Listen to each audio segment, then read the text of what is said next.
চট্টগ্রামের বাঁশখালী উপজেলার চাম্বল বাজারে শিক্ষার্থীদের নির্বিঘ্ন যাতায়াত নিশ্চিত করতে ব্যতিক্রমী ভূমিকা পালন করছেন আমানুল্লাহ। চট্টগ্রাম জেলা বাঁশখালী চাম্বল শেখেরকিল ছনুয়া রিকশা ও সিএনজি শ্রমিক কল্যাণ সমবায় সমিতির অ্যাডহক কমিটির এই সদস্য স্বেচ্ছা প্রণোদিত হয়ে প্রতিদিন চাম্বল বাজারে ট্রাফিকের দায়িত্ব পালন করে আসছেন। চাম্বল বাজার সংলগ্ন এলাকায় বেশ কয়েকটি শিক্ষা প্রতিষ্ঠান থাকায় সকাল ও দুপুরে শিক্ষার্থীদের ব্যাপক আনাগোনা থাকে। সে সময় বাজারে যানজট ও যানবাহনের বিশৃঙ্খল চলাচল শিক্ষার্থীদের জন্য ঝুঁকি তৈরি করে। আমানুল্লাহ এই সমস্যাটি উপলব্ধি করে প্রায়শই নিজের কাজ ফেলে শিক্ষার্থীদের নিরাপদে রাস্তা পারাপারে সহায়তা করেন এবং যানবাহনকে সুশৃঙ্খলভাবে চলতে নির্দেশনা দেন।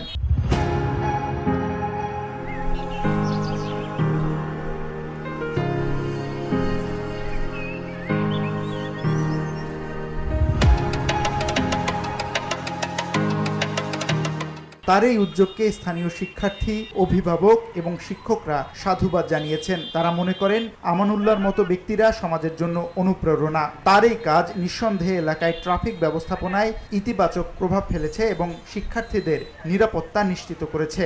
আমানুল্লাহ জানান, শিক্ষার্থীদের নিরাপদে স্কুলে যাওয়া আসা করতে দেখে তিনি মানসিক শান্তি পান। তিনি বলেন, ছোট ছোট ছেলেমেয়েরা যখন ঝুঁকি নিয়ে রাস্তা পার হয় তখন আমার খারাপ লাগে, তাই যতটুকু পারি তাদের সাহায্য করার চেষ্টা করি।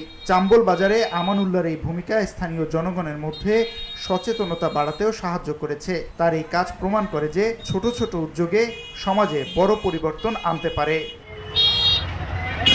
VOD Bangla news desk.